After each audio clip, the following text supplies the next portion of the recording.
Hello guys, immortal is back के episode 87 के साथ हाज़िर है। अगर आपको हमारा चैनल अच्छा लगे तो प्लीज़ चैनल को सब्सक्राइब कर दें, लाइक कर दें और बेल आइकॉन को ज़रूर प्रेस कर दें।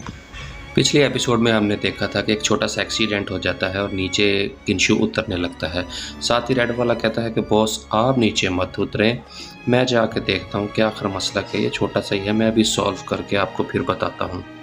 फिर हमें फाइट का सीन दिखाया जाता है और रेड वाला दूसरे आदमी को मार मार के बुरा हाल कर देता है और उसके बाद जैसे ही आदमी दूसरा मारने आता है तो वहाँ हमें डाई लिखा हुआ नज़र आता है। और उसके साथ ही हमारे नेक्स्ट एपिसोड में रेड वाला इनको मार रहा होता है और साथ ही कहता है कि पता नहीं तुम लोग कहाँ से उठ के आ गए हो, तुम लोग बहुत ही ज़्यादा बोरिंग हो और मैं तुमको मार सकता हूँ। रेड वाला उन आदमी को कहता है और आके मेरे साथ फाइट करो, और साथ ही वो रेड कोट वाले को कहता है कि तुम पीछे क्यों खड़े हो, तुम भी आ जाओ, आके मेरे साथ फाइट करो और मैं भी तो तुमको देखूं कि तुम कितने पानी में और कितने बड़े तुम हीरो बनते हो। रेड कोट वाला रेड वाले को कहता है कि मेरा दिमाग ख़राब है, मैं जो आके आपसे लड़ूं, मैं तो इन दोनों को भी समझा रहा हूं कि इसमें पता नहीं इन्होंने आपसे पंगा क्यों ले लिया है। साथ ही किंशु रेड वाले को कहता है कि क्या हुआ है, इस मसले को जल्द से जल्द तुम ख़त्म करो। साथ ही रेड वाला कहता है ओके बॉस, मैं इसको जल्द से जल्द ख़त्म करता हूँ। और किंशु कहता है फ़ौरन ख़त्म करो, मुझे काम जाना है, बहुत ज़्यादा ज़रूरी है। रेड वाला चचा को कहता है ड्राइवर को कि चचा आप ठीक थे, हाँ आपको ज़्यादा चोट तो नहीं लगी। ड्राइवर रेड वाले को कहता है नहीं मैं बिल्कुल ठीक हूँ, मुझे ज़्यादा चोट नहीं लगी बिल्कुल। तीसरा आदमी वहाँ खड़ा कुछ सोच रहा होता है उन दोनों को। एक आदमी कहता है मुझे बहुत ज़्यादा तकलीफ़ हो रही है, और जो तीसरा आदमी लेटा हुआ था वो अपने दांतों पे मुँह रख के कहता है कि वो ये मेरे दांत टूट गए हैं। साथ ही रेड वाला कहता है कि तुमने जो हरकत ही ऐसी की है तो जाहिर है तुम्हें मार तो पड़ेगी, जब मार पड़ेगी तो तुम्हें फिर तकलीफ़ भी तो होगी और इसको बर्दाश्त करो। किंशु गाड़ी में बैठा जो मिस होती है उससे पूछता है कि क्या आप इन 3 लोगों को जानती है कि ये कौन है। मिस किंशु को बताती है कि बिल्कुल मैंने आपको 3 बड़े ख़ानदानों के बारे में ज़िक्र किया था ना।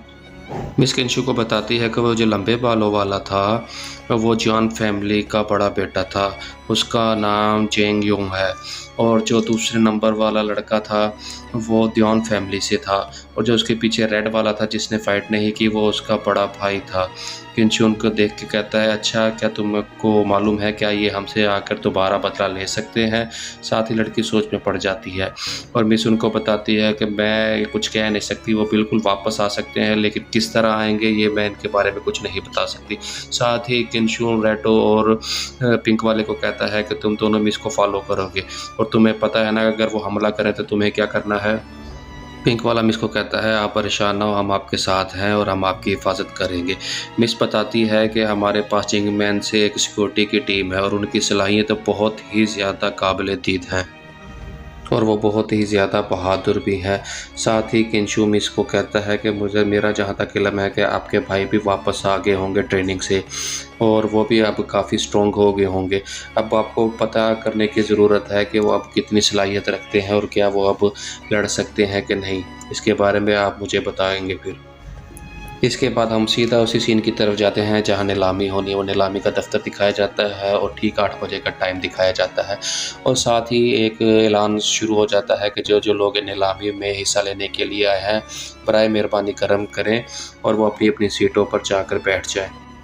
किंशु मिस को कहता है कि मैं अपने आप को छुपा के रखना चाहता हूँ, लिहाजा मेरी तरफ से नीलामी में हिस्सा तुम लोगी और तुम ही बोली लगाओगी।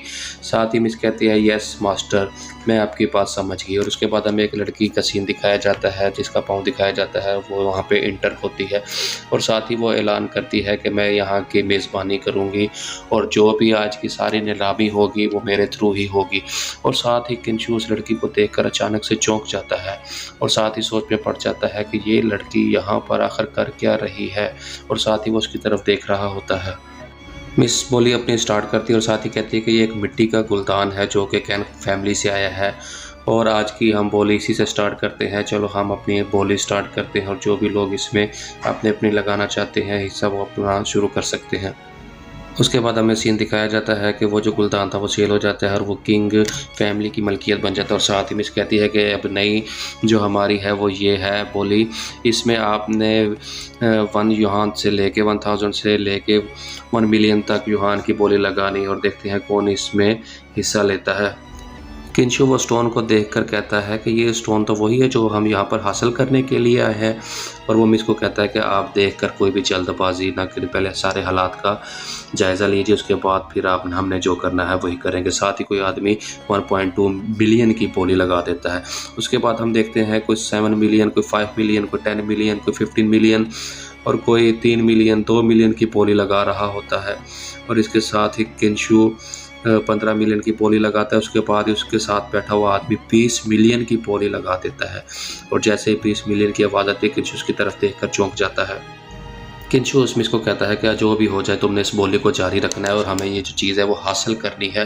साथ ही किंशु अपनी बोली को 25 बिलियन तक ले जाता है। और साथ ही वो जो दूसरा आदमी होता है वो देख को इसको कीमत को डबल कर देता है और 50 मिलियन की बोली लगा देता है।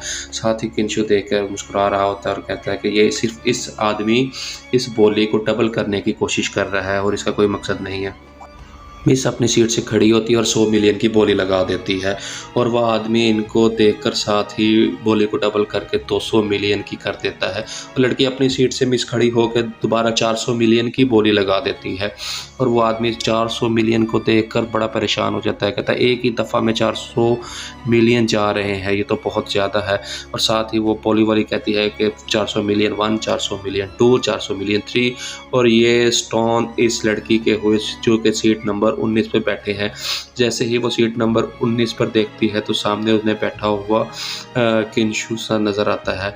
और वो सोच में पड़ जाती है कि हैं ये किंशु यहाँ पर क्या कर रहा है सीट नंबर 19 पे बैठा, जो कि इस लड़की के साथ बैठा हुआ है। और साथ ही मिस ऐलान कर देती है कि बोली में थोड़ी देर के लिए ब्रेक आएगी, उसके बाद स्टार्ट करेंगे। साथ ही वो लड़की उसको बता रही होती है किंशु को, वो जिसने बोली लगाई थी वो हांगकांग का सबसे अमीर तरीन आदमी जिसका नाम लियू है। और साथ ही उनके बारे में देख रहे होते हैं और वो आदमी बैठा मोबाइल पर मैसेज टाइप कर रहा होता है कि जिसने और लड़की ने ये बोली ख़रीदी है, जो स्टोन ख़रीदे हैं उसके पता करके मुझे बताओ कि उसका बैकग्राउंड क्या है। साथ ही मैसेज पे दिखाया जाता है कि उसको रिप्लाई होता है कि यस सर। इसी के साथ ही हमारा यहाँ पे एपिसोड 87 एंड हो जाता है। अगर आपको हमारी एक्सप्लेनेशन अच्छी लगे तो प्लीज़ चैनल को सब्सक्राइब कर दें, लाइक कर दें और बेल आइकन को ज़रूर प्रेस कर दें। शुक्रिया।